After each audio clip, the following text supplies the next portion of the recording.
मोरा पिछुआरा वाला वंगिया के गछिया हो लवंगा चुएला सारी राता। मोरा पिछुआरा वाला वंगिया के गछिया हो लवंगा चुएला सारी राता। लवंगा काटाई बाबा पलंगा सलवले रेशम ओरी चना लाई।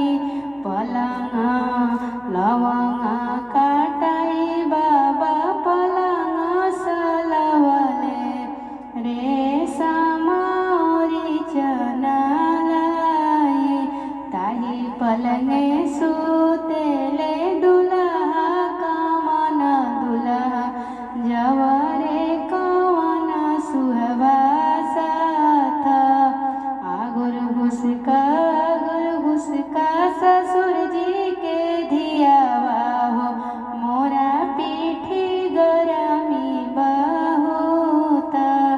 आगुर घुसका ससुर जी के धियावा हो मोरा पीठी गरमी बहुत।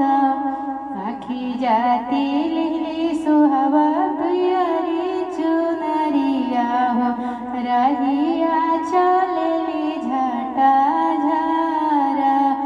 एक बन गईली दूसरे बन गईली मलाहा के लवेली गोहरा। एक बन गईली दोसरे बन गईली मलाहा के लवेली गोहरा। केने बाड़ के वटा मलाहवा हमके उतर गंगा पारा।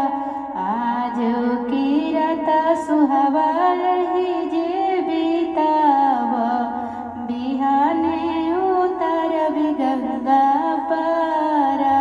खाए के देवो सुहावा चेल्हावा मछरिया हो ओढ़ाने के देवो महाजाला। खाए के देवो सुहावा चेल्हावा मछरिया हो ओढ़ाने के देवो महाजाला।